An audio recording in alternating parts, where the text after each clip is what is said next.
Welcome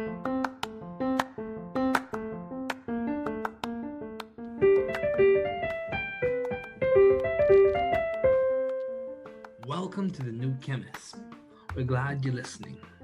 Feel free to download this podcast on Spotify, Google Podcasts, and Apple Podcasts.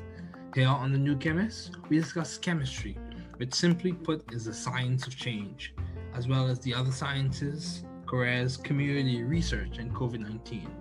We're happy you're tuning in. My guest today is Dr. Michael Evans. Thanks for joining me today. It is so good to hear from you. Just briefly, I'll inform my audience about you. Dr. Michael Evans graduated from the University of Kentucky in 2008 with a Bachelor of Science in Chemistry and a minor in Mathematics. He then enrolled in graduate school at the University of Illinois, Urbana-Champaign, where he obtained a PhD in Chemistry under the direction of Professor Jeffrey Moore in 2013. His thesis work concerned the implementation and studies of early flipped classroom models of organic chemistry instruction, as well as the development of web-based educational technologies for the teaching of organic and bioorganic chemistry. In 2013, Dr. Evans joined the faculty in the School of Chemistry and Biochemistry at the Georgia Institute of Technology as an academic professional and first-year chemistry laboratory coordinator. In 2018, he was promoted to senior academic professional. He continues to coordinate the first-year chemistry laboratories at Georgia Tech, teaches lecture courses in organic and general chemistry, and teaches the first-year seminar course, GT1000. Dr. Evans lives with his family in Georgia and with his wonderful wife and children and a rambunctious dog, Bernie. Please welcome Dr. Michael Evans.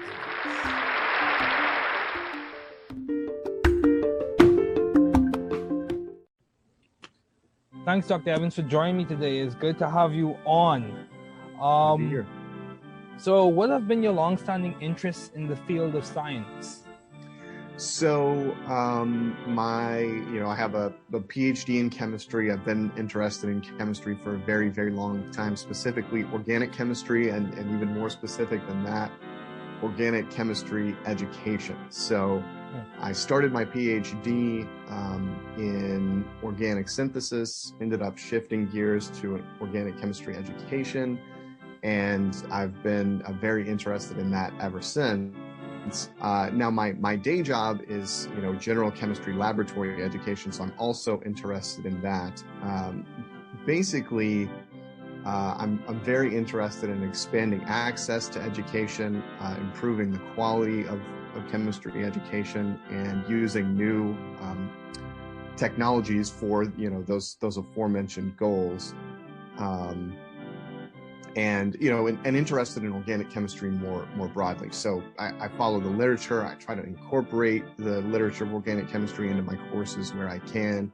I try to help students understand that the scientific process we're going through even now is still on some level the same as it's always been. It just uses more advanced tools and methods than we have in the past, more advanced technologies. Mm-hmm. I'm really inspired by helping students step into that role as scientists or engineers professionally. Okay. So several questions I could ask you along with that. Would you say it's more realistic, and given your interest in organic chemistry education, would you say it's more realistic to have equal access to education in chemistry or equitable access? What would you say from your experience so far? What is more feasible? Sure. Well, equitable access is certainly more feasible, right? In the sense that I think with the tools we have available, that's actually a realistic goal. Right? With things like video and what I've seen really advance over the past, let's say 10 years since I graduated from graduate school, are things like interactive models and immediate feedback, open tools that can provide that kind of thing. So like you take like an online homework system that's undergone this evolution from, it started in kind of like a very hacked together professors just building stuff based on, open libraries or libraries for completely different purposes, to it's moved into the big publishers, and now it costs an arm and a leg to get, and it's starting to turn over again to be accessible and available for free through open libraries. And so it just takes people to build that stuff, right? And the challenge really is the feedback. Feedback, right? In terms of equitable versus equal, right? I think about equitable as, here's the material, you have access to the material, it's possible to succeed in this course by watching these videos, solving these problems, etc. But if you get stuck, right? If a student gets stuck in a place because of their background or the time they have available or whatever, that's where this equitable equal distinction comes in, where it really takes a push from a professor to get them up to the next level, right? It takes a one-on-one with a person, which is very hard to achieve in practice right now. I mean, it's crazy though with COVID, right? Because I think COVID has shown the potential for truly like insanely broad education. I mean, a story that pops into my head is there's this, it's kind of on my level in terms of like taking my own education to the next level. There's this heterocycles course that this professor at Scripps teaches, and it's mainly for industrial, like pharmaceutical chemists. Phil Barron teaches it, and he had put the lectures on iTunes U and his books, available for $10. A very accessible course even pre-COVID. But since COVID, he's actually moved the lectures onto Zoom and basically said, if you want the link, send me an email. I'll give you the link. So the next time he runs the course, I'm actually going to be able to join in on Zoom and participate in the chat and actually like be actively engaged and involved in the course. So seeing stuff like that and seeing a guy like Phil Barron, who's world famous, right? Step up and provide that level of accessibility to his course materials is inspiring, Yeah. That's very good. I'll say, just for people who are listening, heterocycles typically refer to molecules that have carbon and sulfur, or carbon and nitrogen. Right. They typically are aromatic or not. Right. Like thiophene and pyrazoles and all this other good stuff. Right. Yeah. So, in terms of organic chemistry education, when most people approach organic chemistry, I would say that, and I say this carefully, there's almost a stigma. Totally. Because people have heard horror stories or bad stories about organic chemistry. So how are you changing the dynamic, or how do you approach that dynamic? Sure. There's so much negative precedent. Right. Before you even start to engage the students. So three things kind of come to my mind. The first and most general thing is probably trying to connect the subject to prior knowledge as much as I can. So things that students have already done, already seen, and trying to show them early on in the process, right out of the gate from Organic 1, you've seen this before, right? So like I do this with stereochemistry a lot. Basically this idea that, you're walking around with a pair of enantiomers, 24/7 in your hands, and you can think about how stereochemistry works just by thinking about your hands. You already have that foundation. Kind of a related point is just organic chemistry in everyday life. So it's the motivation for understanding this subject, things like medicines and various other applications of organic materials, polymers, etc., trying to bring those into play. And then from a kind of like curriculum design point of view, I try to really expose students to this idea of pattern recognition as early as I can, right? That like there's a stigma because that stigma is driven by people not approaching the subject in the right way, right? Approaching it kind of from a memorization driven or just like a brute force driven approach. And not seeing and applying the patterns. And actually, when you apply the patterns, it's a relatively small number of options available in a given problem, right? Like the number of ways to think about it, the number of possibilities is actually relatively small. And then you're weighing possibilities in kind of a systematic way. I nerd out on it, but I liken it to a chess game where when you're working through a mechanism, you have multiple options as far as what this pair of molecules can do, and you're weighing like what's the best course of action, right? In the same way you would weigh the best move in a given position, and you're trying to get from the reactant's position to the product's position, and reason through that logically. So so those are the three big things that I kind of try to do to push through that stigma. Prior knowledge, you've done this before. What does it look like in everyday life? And then it's pattern recognition, and the number of patterns is relatively small. And like, let's get those out in the open, very clear. Let's assess along those dimensions. So, and that's a struggle because students won't have seen it before, right? They won't have explicitly seen the patterns. You can't go out there and Google a lot of these patterns in structure and reactivity. They're just not out there. They're not in textbooks. They're not in commonly lecture materials, things like this. But they're the underlying kind of like iceberg under the water, the part of the iceberg that's underwater type thing. Okay. And the assessment aspect of it ensures that there's some accountability there, right? I don't just say use these patterns, but like, let me give you credit for, like, reward you for using these general patterns and recognizing similarities between different situations. Okay. Yeah. Does that make sense? Yeah, I'm understanding what you're saying. So in some ways, like you said, just to summarize what you said, you would say there's an underlying logic behind organic chemistry that if you tap into it, you can really master the material in undergraduate years. Definitely.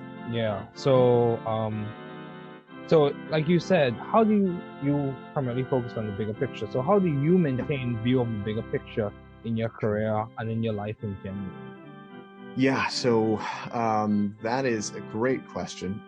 It's easier said than done sometimes. I mean, right now it's very hard just because I'm kind of feeling like a headless chicken, getting everything done that I need to get done on a daily basis. But I do, return to my teaching philosophy from time to time. I just rewrote my teaching philosophy statement, which is a very broad summary of, my goals as an educator, my priorities, the activities and course design that I, make use of to achieve those goals, that kind of thing. In a career sense, that's very helpful.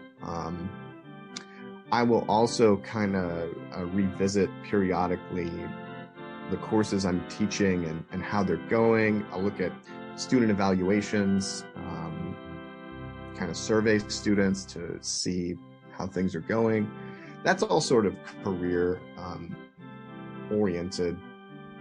As far as life in general goes, I mean, my situation changed a lot when I had kids. I'll say that too. So like, I've got a 4-year-old and a 2-year-old right now. So they're still very young, still going to daycare, all that good stuff. But they really keep you grounded in terms of priorities, right? Because you've got this real thing in terms of a family to take care of and really put in your priority list. And that's been helpful because it provides me with kind of an anchor for work-life balance where, like, when I'm with my kids, my email's off, generally speaking. I'm not working.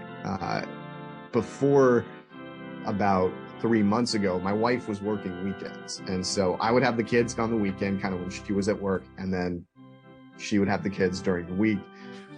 We're still married and everything, still living in the same house, just not, complementary schedules. And so, and that was a great way to kind of anchor things. She's now working during the week, so that's made it more challenging. I'm kind of in the process of adjusting my schedule, adjusting my thought process to kind of recalibrate.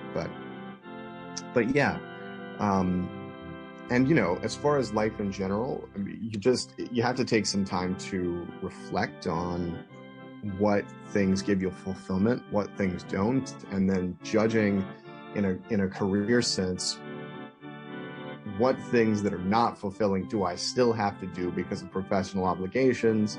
What things can I sort of cut loose? And sometimes it's hard decisions that have to be made there, but taking the time to reflect on that kind of stuff is really important too. Okay, so this is going to be a technical question I'm going to ask you. Sure. You mentioned the teaching philosophy. So, I'll ask you a few technical questions. What would you say is the limiting reagent to student success in your classes? Good question. Wow, that's a really interesting question. So I was thinking about this in terms of the lab context the last time I edited my teaching statement. And the thing I've kind of landed on is that there's what's called an affective dimension of learning, which is the emotional side, right? You've got to be invested in an emotional sense in learning a topic before anything will stick. Mm-hmm. And that's a huge barrier, I feel, for laboratory education, because students come into a laboratory space with feelings of anxiety, feelings of, unpreparedness. There's pressure to succeed. Sometimes students don't really know what success looks like in a laboratory environment, right? Am I trying to collect data, accurately and precisely? And how do I do that? I'm trying to learn all these kind of psychomotor skills, how to pipette, how to operate glassware, how to handle reagents safely. There's the safety dimension.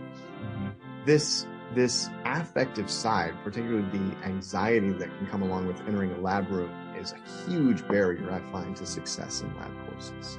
And so lately I've been trying to address that. And I mean, COVID was just that times 1,000, right? Because now health and safety, on top of all of these things. And the fact of the matter is students are not great about distancing in lab spaces, because if they're set up to work as lab partners, they want to collaborate with each other, right? And that's natural.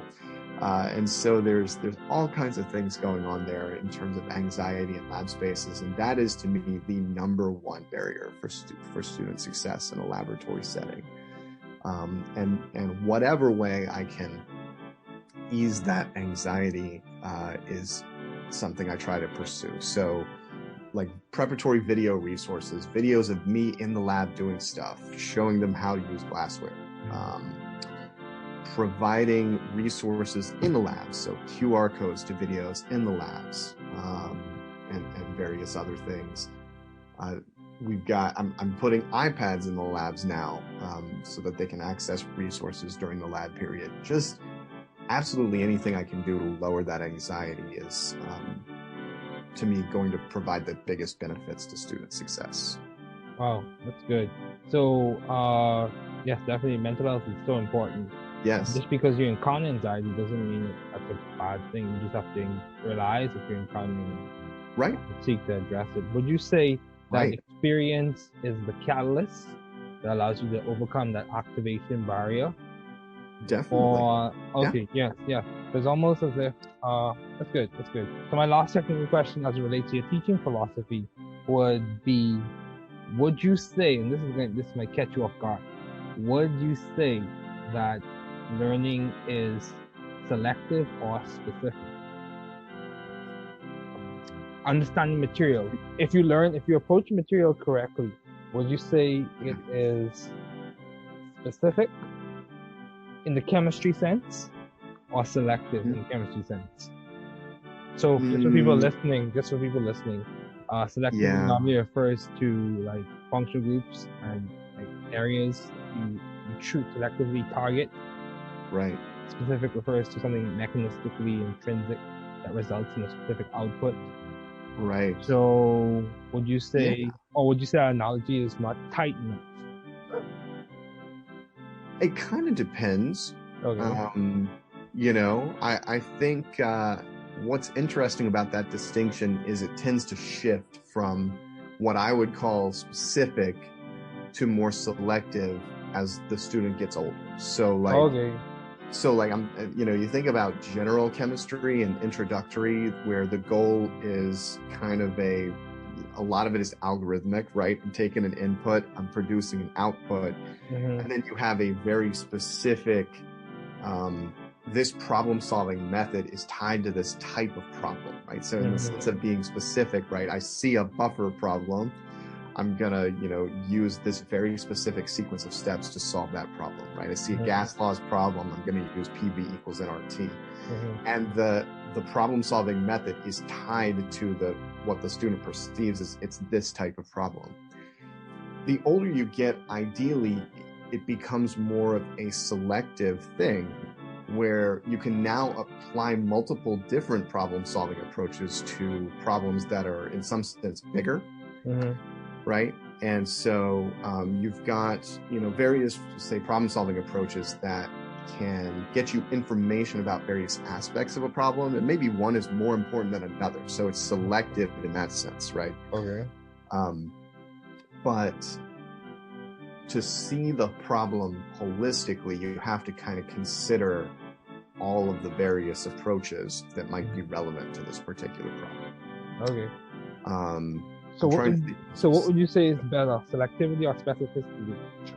Well, and the thing is, you need both, right? Because if you're taking a big problem and you're breaking it down into smaller chunks, you've got to be able to confidently latch onto that smaller chunk in the same way a specific reaction, goes the way it goes 100% of the time, right? Like if I'm setting up a reaction, for example, and I need to know what mass of a reagent to use, I need to be able to nail that calculation 100% of the time, right? I need to be specific on that problem solving approach.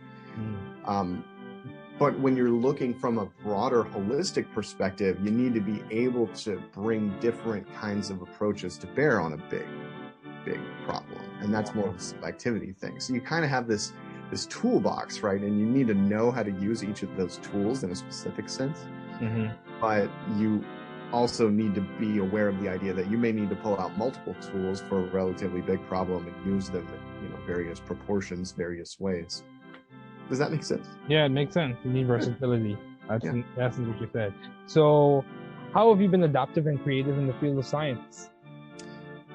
So, in terms of adaptive, COVID comes to mind. As something where we really had to change our approach. I love using educational technologies in courses. I love using technologies that are not necessarily considered educational. So way back when COVID started last summer, it feels like an eternity ago, I started using Discord for my organic course, which is it started in kind of the video gaming world. It's a messaging, voice chat, text chat, kind of community building for video gamers tool. And I thought, well, if it can build community for video gamers, maybe it can build community in organic course. And I wanted something that was more kind of instantaneous than course forums, Piazza and those kinds of things that are a little bit slower. So I brought it in, and it was a great experience. It helps me connect with the students. It helped the students connect with each other, that kind of thing. So that's just one example. But I love using new kind of educational technologies to help students communicate and then visualize chemistry. Visualization is a huge thing for me. Being able to form an accurate mental picture of what's going on in organic chemistry is really important. And so I'll try to use 3D models and various software tools that enable students to work with models, even get feedback on how they're doing with 3D models and that kind of thing. So that's been a big thing. As far as the lab, as far as the intro lab situation goes, I've trying to innovate in the types of assignments I have students do, trying to be more authentic in some cases, provide them with an audience in the general chemistry lab, which is a broader lab for a variety of majors. I'll have students do things that are kind of targeted at other 1310 students, right? So write a report from the perspective of this is going to be shared with a 1310 student later, or when we're doing a dry lab with Lewis structures and Vespert theory, write a solution guide that will help a student just learning this topic solve problems related to Vesper theory kind of thing. Okay. Put an infographic together, put a poster together, that kind of thing. Just trying to get them broad technical communication skills just beyond the level of the kind of traditional lab report. Ja, and Vesper, for those listening, is eventual electron pair pulsing or glyphsin atom, whatever your preference of flavor. So, in terms of finding the right environment for you to thrive scientifically and intellectually, sure. How did you go about doing it?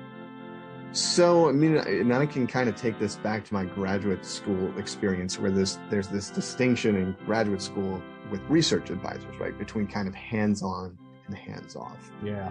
And the group I started in was very much a hands-on situation, regular check-ins and, kind of really trying to guide me in a particular direction. And it just wasn't for me. Something that I figured out pretty early on that, no one holding your hand. Yeah. And it was hard for me to take a project in a different direction in that situation because of the perceived power dynamic, right, of advisor versus graduate student.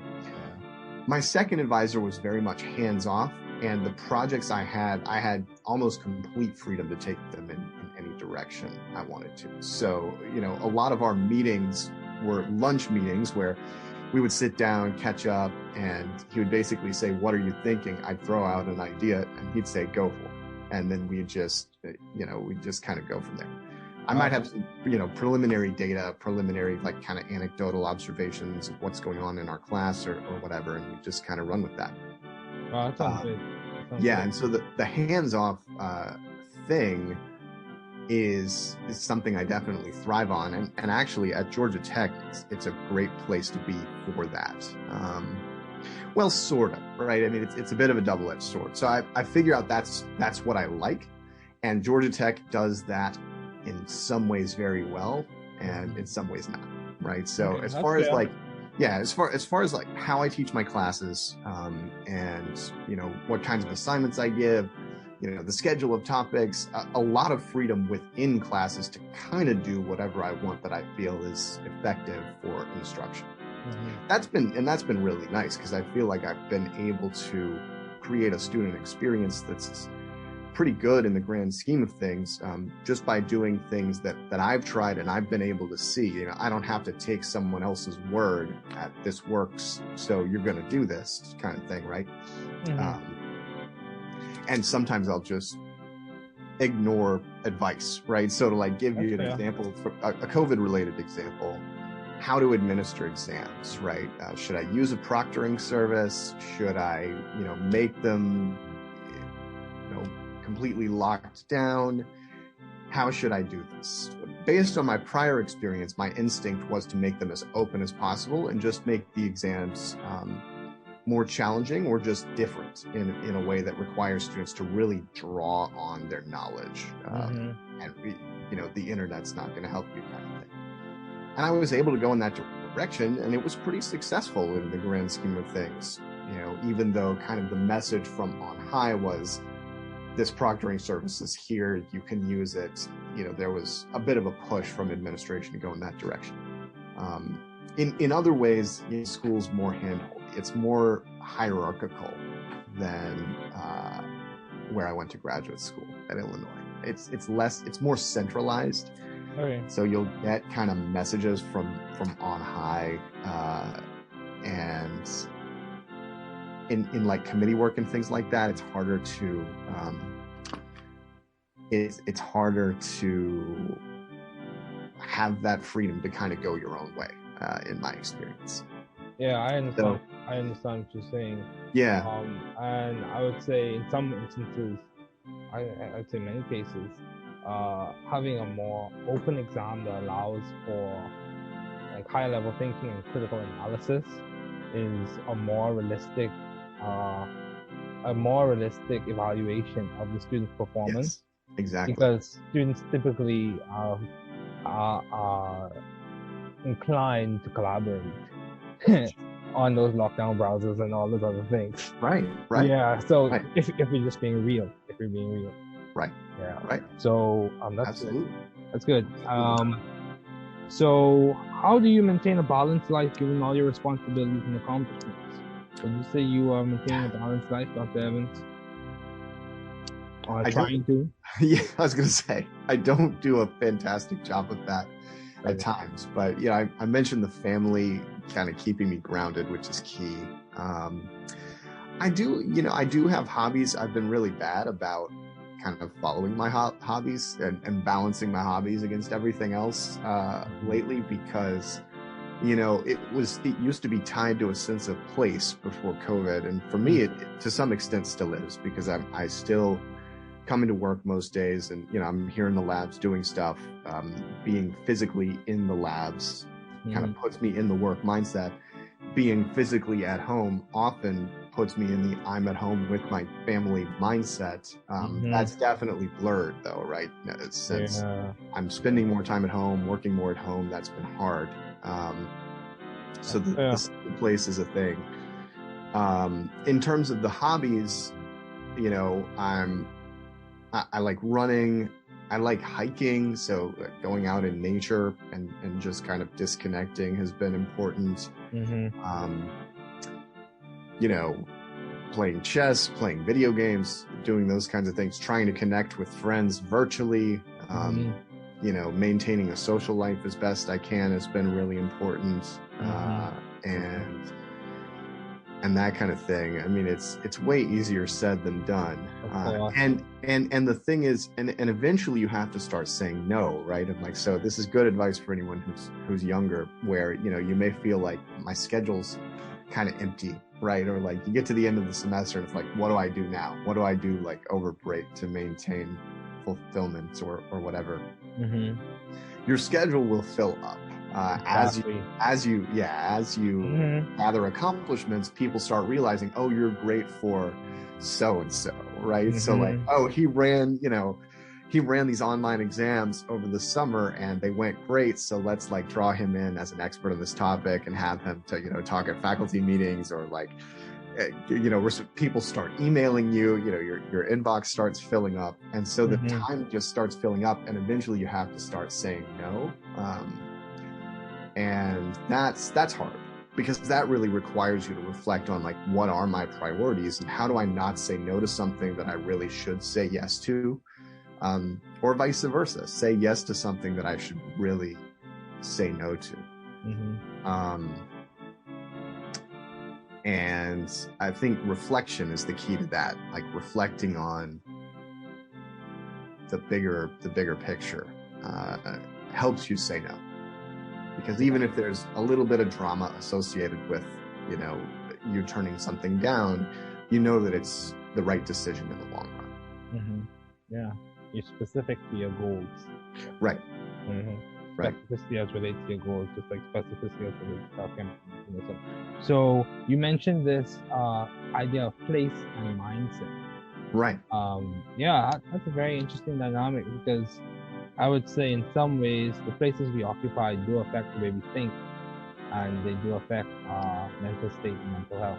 For sure. Yeah, so it's good to have awareness and be mindful. But as we conclude, do you have any advice to those wanting to pursue the field you're currently working in? And what is some of the most beneficial advice you have received? Sure. So the first thing I wanted to say is, and it sounds cliche, but I'm going to say it anyway. Networking is key, and take opportunities to network. Having a broad mindset is helpful when you're first starting out, and trying a lot of different things is, in my experience, very beneficial. So like, my CV is full of random things, many of which started and then stopped. And in terms of how I ended up here, it was the result of trying a lot of different things, meeting a lot of different people, and ending up in what I think is a pretty well-rounded situation. And so networking in terms of meeting people and pursuing opportunities, you also never know what you're going to like. And this is kind of a do as I say, not as I do situation as I get older, because the older you get, the more kind of set in your ways you get. But, you know, don't be afraid to try something, even if you're not sure it will be successful. The more you do that, the easier it gets, right? As you practice failing, quote unquote, right? Like pursuing a project, it doesn't work out. And then you pick yourself back up, reflect on the lessons learned, and do it all over again. The more you do that, the more success you'll see, right? Successful people go through these iterations of, you know, things just are not clicking. And then all of a sudden, one day, something clicks. Something I read, gosh, where did I read it? Almost like failing forward, eh? Yeah, absolutely. Yeah, I think about research in that it's almost like a mill that you can constantly iterating, and then like hopefully and gradually as time progresses, something novel or something beneficial or something significant comes out, but you still grind. Definitely. I was reading a book about the design process, and maybe it was Edward Tufte. I can't remember, but anyway, there was something in the book about the design process and how that is this process of constantly, you know, starting out with something that is bad, recognizing it's bad, and iteratively refining it. And what we see, you know, coming out of a company like Apple, right, is the shiny, beautiful final product. But that went through so many iterations of this is working, this is not working, and I got to get rid of what's not working, start over, you know, that we don't see. It's important to keep in mind that that's often what work is really going to look like. There are going to be a lot of days where you're going to produce a lot of crap. Exactly. But on the days where you really hit it, and that was my experience in research as well. You know, I'd spend days, weeks, you know, in some cases months just producing crap. And then all of a sudden you latch onto an idea, and it often flows from that. It flows from the bad stuff. As my research advisor told me, it has to get worse before it gets better. That's perspective. That's definitely perspective. Yeah, which was good advice. I mean, we were making some pretty radical changes to the way organic chemistry was taught at Illinois. And he said it has to get worse before it gets better. We have to see what's working, what's not working, and kind of iteratively improve it. So I have several things I could say on that note. In terms of iterations, you even look at the Apple products. Yes, we had Apple with 10X or X, I'm not sure, I don't keep up with it. But the first iPhone was in itself an iteration of the last one. So even when you have iterations that are not completely desirable, there's still something that can be beneficial from them. That's one. Absolutely. And two, you made the statement, things have to get worse before they get better.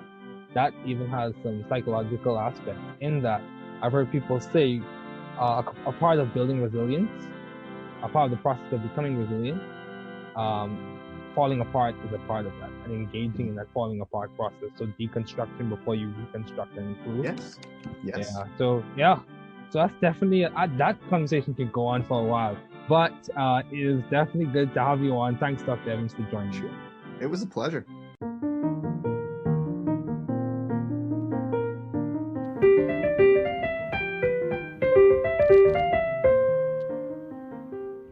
Thanks for listening. We're glad you were able to tune into this podcast.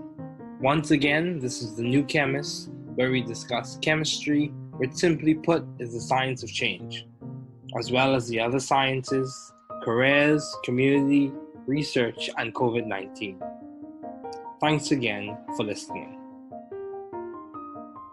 Note, the views on this podcast represent those of my guests and I.